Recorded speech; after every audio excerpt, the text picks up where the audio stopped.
Naam, habari za jioni mtazamaji wa Channel 10 Plus popote pale ulipo. Ni matumaini yangu umeshinda salama. Nikukaribisha vyema kwenye habari yetu ya kutwa nzima leo kutoka hapa Channel 10 Plus. Msomaji wako siku huu ni mimi Fatma Hassan. Karibu. Serikali imewataka wazazi na walezi kuwalinda watoto dhidi ya vitendo vya ukatili vinavyoweza kutokea katika familia na jamii, pamoja na kufuatilia kwa karibu vifaa vya kielektroniki vinavyotumiwa na watoto mtandaoni ili kuwaepusha na maudhui yasiyofaa wakati wa likizo ndefu na mwisho wa mwaka. Taarifa zaidi na Amani Mbando. Tamko la serikali limetolewa jijini Dodoma na Waziri wa Maendeleo ya Jamii, Jinsia, Wanawake na Makundi Maalum, Dr. Dorothy Gwajima, wakati akizungumza na wanafunzi wa shule ya Martin Luther, ambapo ameeleza kuwa kwa mujibu wa utafiti, 60% ya matukio ya ukatili dhidi ya watoto hufanyika wakati wa likizo. Wazazi na walezi, hakikisheni watoto wanalindwa dhidi ya vitendo vya ukatili vinavyoweza kutokea katika familia na jamii. Wasimulieni hatari zilizowapata wengine kama wao walioacha kusikia yale tunayowafundisha. Usimzoee mtu ambaye humfahamu, kwa sababu watu wengi siku hizi hawana nia njema na watoto, hasa wa kike. Siku hizi hata wa kiume hawako salama. Vile vile watoto wanaweza kubakwa au kulawitiwa. Kuhusu matumizi ya vifaa vya kielektroniki ikiwamo simu janja na runinga, Dr. Gwajima amewataka wazazi na walezi kufuatilia kwa karibu matumizi yake ili kuwaepusha watoto na maudhui yasiyofaa. Wazazi au walezi kuweka kiwango cha muda wa matumizi ya vifaa vya kielektroniki, hasa runinga na simu, ili kukwepa janga la uraibu na kutoa muda wa mtoto kufanya kazi za nyumbani ili kuongeza ujuzi. Lazima tuwezi kuwanyima kabisa simu, lakini lazima wawe chini ya uangalizi. Kabla tujaja na hizo control kupitia teknolojia, wazazi wenyewe wanakaa vipi na watoto? Unampa mtoto kifaa cha kielektroniki kukitumia, unapaswa kuwa naye karibu. Mtoto asiende kulala na kifaa cha kielektroniki. Mtoto anapoingia kwenye maudhui ambayo sio unapoyaona, wewe uchukue hatua ya kumwelimisha na kurekebisha. Nao baadhi ya watoto wameeleza athari za matumizi yasiyo sahihi ya vifaa vya kielektroniki na kutoa ushauri kwa wazazi na walezi kununua vifaa sahihi kama simu za mezani kwa ajili ya matumizi.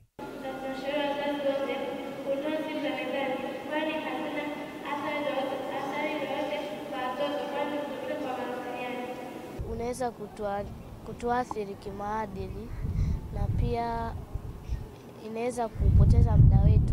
Kwa mfano, mwenzetu anaweza kuwa anacheza alafu sisi tuko ndani tunaangalia tu simu au televisheni. Utafiti wa mwaka 2022 uliofanywa na wizara kwa kushirikiana na shirika la Umoja wa Mataifa la kuhudumia watoto UNICEF ulibaini kuwa 67% ya watoto wa umri kati ya miaka 12 hadi 17 hutumia mitandao. Amani Mbando, Channel 10, Dodoma. Asante Amani Mbando kwa taarifa hiyo. Wabunge kadhaa wa chama cha Republican nchini Marekani wameukosoa vikali mpango wa amani uliopendekezwa na Rais Donald Trump ili kumaliza vita vya Ukraine, wakisema mpango huo unaipendelea Urusi. Washirika wa Ukraine wana wasiwasi kwamba utawala wa Trump unaweza kushinikiza Kiev kusaini mpango huo wenye vipengele 28 uliotangazwa kwa mara ya kwanza wiki iliyopita. Mpango huo unaitaka Ukraine kuachia baadhi ya maeneo kwa Urusi, kupunguza idadi ya jeshi lake na kuahidi kutojiunga na jumuiya ya kujihami ya NATO. Wakati huo huo, Marekani inaendelea na juhudi za kufanikisha mpango huo wa amani. Katibu mkuu wa jeshi la Marekani Daniel Driscoll sasa anafanya mazungumzo na ujumbe wa Urusi huko Abu Dhabi baada ya kukutana na maafisa wa Ukraine mjini Kiev.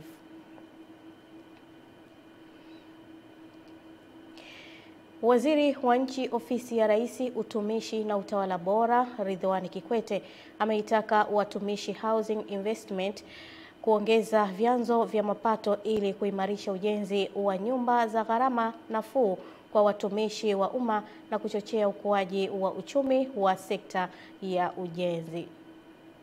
Waziri Kikwete amesema utekelezaji wa Dira Maendeleo 2050 unahitaji ujenzi wa takriban nyumba milioni 1 unaweza kufikiwa endapo taasisi hiyo itapunguza utegemezi wa bajeti ya serikali na kutumia zaidi mifumo ya uwekezaji wa kibiashara. Ameongeza kuwa bajeti ya serikali ina vipaumbele vingi ikiwemo elimu na afya, hivyo Watumishi Housing Investment inapaswa kukumbatia teknolojia za kidigitali katika kuuza nyumba na kuongeza ufanisi wa biashara na kuvutia wawekezaji zaidi kwenye miradi ya makazi ambayo ni injini muhimu ya ukuaji wa uchumi. Kazi ya halmashauri kujenga nyumba. Halmashauri kazi yake ni kutafuta fedha ili ijenge nyumba. Nyinyi watumishi housing mnayo expatriate ya ujenzi wa nyumba hizo. Angalieni katika mipango yenu halmashauri contribute kiasi gani na nyinyi watumishi housing contribute kiasi gani, ili mwisho wa siku iwe ni jambo la kwamba nyinyi kama watumishi housing contribute kiasi fulani pamoja na manpower pamoja na mambo mengine hayo, alafu ile halmashauri iweze kulipa taratibu na mwakabisi nyumba.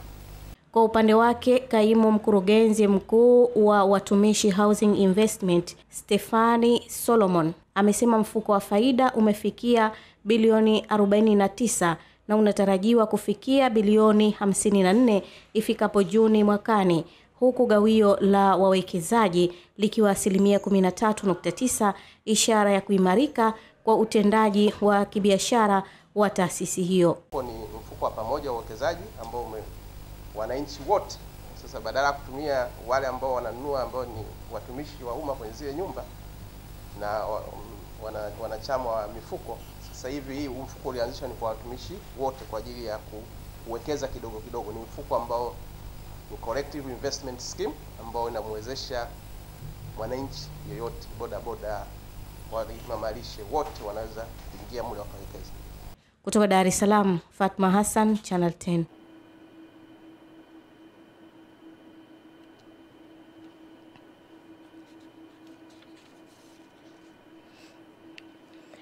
Na maafisa, askari na watumishi 1611 wa magereza 6 ya mkoa wa Dodoma wamewezeshwa majiko na mitungi ya gesi, ikiwa ni mkakati wa kuhamasisha jamii kuachana na matumizi ya nishati isiyo salama kupikia na kuhakikisha ifikapo mwaka 2034 80% ya Watanzania wanatumia nishati safi. Amani Mbando anaripoti. Ni mwendelezo wa kampeni ya kuhamasisha matumizi ya nishati safi inayotekelezwa na wakala wa nishati vijijini REA, ambapo maafisa, askari na watumishi wa jeshi la magereza mkoa wa Dodoma kila mmoja anapewa jiko la sahani 2 na mtungi wa gesi wa ujazo wa kilogramu 15. Akikabidhi majiko na mitungi hiyo kwa maafisa, askari na watumishi wa gereza la Msalato Dodoma, mtaalamu wa masuala ya jinsia na nishati kutoka REA, Dr. Joseph Sambali, amesema mradi huo unatekelezwa kwa jeshi la magereza nchi nzima, ambapo zaidi ya mitungi 15,000 itatolewa. Katika mkoa huu wa Dodoma wapo 1611.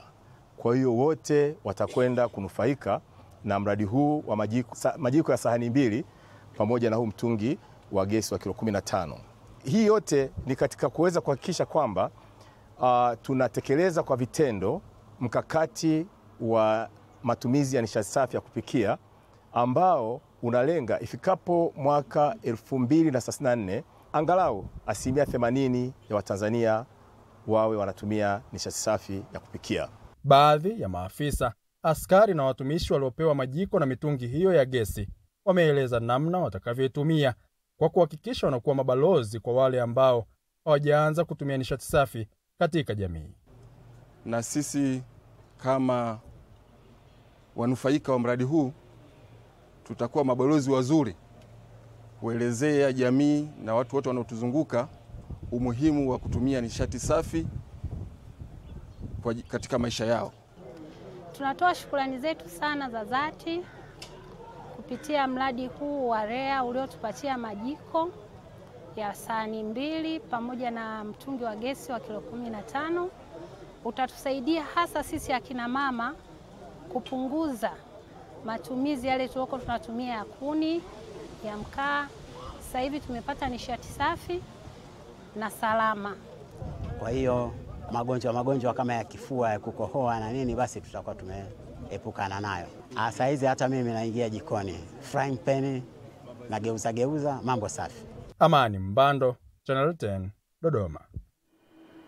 Kundi la Hamas limetoa wito kwa nchi wapatanishi katika mzozo wa Mashariki ya Kati kuishinikiza Israel kuruhusu wapiganaji wake waliojificha kwenye mahandaki kusini mwa Gaza kuondoka eneo hilo kwa usalama.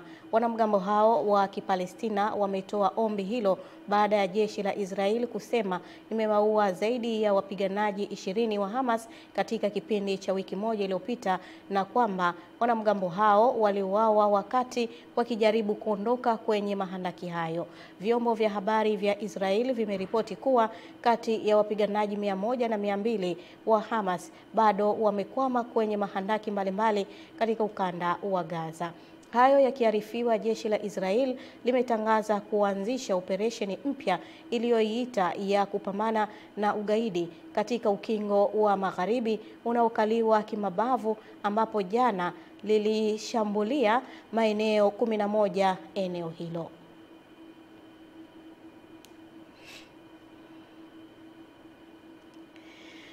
Kuanzishwa kwa mashindano ya kusoma Qur'an kwa watu wenye ulemavu nchini yameendelea kutoa taswira mpya ya ushiriki na uwezo wa watu wenye ulemavu katika nyanja mbalimbali, ikiwemo uhifadhi wa kitabu kitukufu cha Qur'an. Mwanahabari wetu Leonard Mwacha ametuandalia taarifa ifuatayo. Akizindua mashindano hayo, naibu waziri ofisi ya waziri mkuu, sera, bunge, uratibu na wenye ulemavu, Umi Nderiananga, amesema serikali inatambua vipaji vya kundi hilo na itaendelea kuwajali ili wafikie ndoto zao. Kwa sababu ni mojawapo ya eneo la kuwajali na kuwathamini watu wenye ulemavu. Kama wengine watasoma Qur'an, wahifadhi vizuri, kwa nini na watu wenye ulemavu wasihifadhi, wasisome, tukaona vipaji vyao na vipawa vyao? Na sisi serikali ya awamu ya 6 chini ya Mheshimiwa Rais Dr. Samia Suluhu Hassan tunawaahidi tutaendelea kushirikiana na nyinyi bega kwa bega kuhakikisha kwamba mambo haya tunayapeleka mbele. Mwanzilishi wa mashindano hayo, ambaye pia ni mkurugenzi wa taasisi ya Riziki Lulida Foundation inayoandaa mashindano hayo, amezungumzia namna ambavyo jukwaa hilo linavyoibua vipaji vya wenye ulemavu. Walemavu Mwenyezi Mungu amewapa vipaji kwa haoni, lakini na yeye ana kipaji cha kusoma Qur'ani juzuu 30. Na tuliwapata watu ambao ni walemavu mbalimbali. Mmoja yeye ni kiziwi, lakini tunashangaa yeye ni kiziwi hasikii. Amesomaje Qur'ani mpaka ameiweza? Ni mipango ya Mwenyezi Mungu. Hii yote nasema alhamdulillah. Itatusaidia zaidi kwanza kutusogeza karibu na jamii, lakini kuonyesha kwamba mbali na ulemavu tulionao, lakini pia kuna kitu ambacho Mungu ametupatia na tunapaswa kukionyesha kwa jamii. Sasa tunaomba tusaidia kuongeza madarasa ya kufundisha Qur'an kuanzia utotoni, umri wa miaka 4-5 na kuendelea. Tanzania imekuwa nchi ya kwanza duniani kuandaa mashindano ya Qur'an kwa watu wenye ulemavu, ambapo kwa sasa yanaingia msimu wa pili. Leonard Mwacha, Channel 10, Dodoma. Kiongozi wa kanisa Katoliki duniani Papa Leo amewasili nchini Uturuki atakapokutana na kufanya mazungumzo na rais wa taifa hilo Recep Tayyip Erdogan, baada ya Uturuki ataelekea Lebanon siku ya Jumapili. Katika ziara yake hiyo ya kwanza nje ya kimataifa, Papa Leo anatarajiwa kuhudhuria kumbukumbu muhimu ya madhehebu ya Orthodox na kutoa ujumbe wa amani katika juhudi za kuleta amani katika maeneo yenye mizozo yakiwemo Ukraine na Mashariki ya Kati. Baada ya kukutana na Rais Erdogan mjini Ankara, kiongozi huyo wa kanisa Katoliki duniani ataelekea Istanbul kwa ajili ya mikutano ya kidini na kisha ataelekea Lebanon Jumapili. Kwa Vatican, utamaduni wa uvumilivu wa kidini wa Lebanon katika Mashariki ya Kati ni ngome kwa Wakristo na wakanda hiyo hasa baada ya miaka mingi ya migogoro na vita.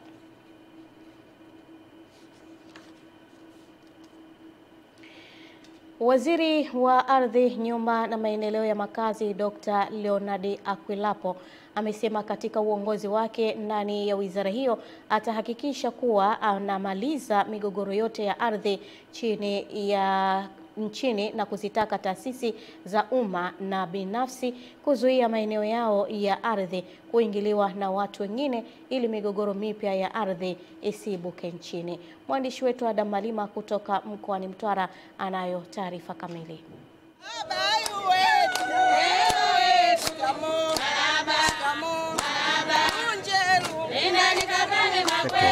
Ni Dr. Leonard Akwilapo, waziri wa Ardhi, Nyumba na Maendeleo ya Makazi na mbunge wa jimbo la Masasi mkoani Mtwara. Hapa anakaribishwa na wakazi wa manispaa Mtwara Mikindani pamoja na viongozi wa mkoa wa Mtwara ambao wanamtwisha zigo zito la migogoro ya ardhi mkoani hapa, ikiwemo migogoro 7 ambayo ni sugu na ya muda mrefu. Sasa migogoro hii imekuwa sasa viongozi wanakuja wanaikuta, viongozi wanaondoka wanaiacha.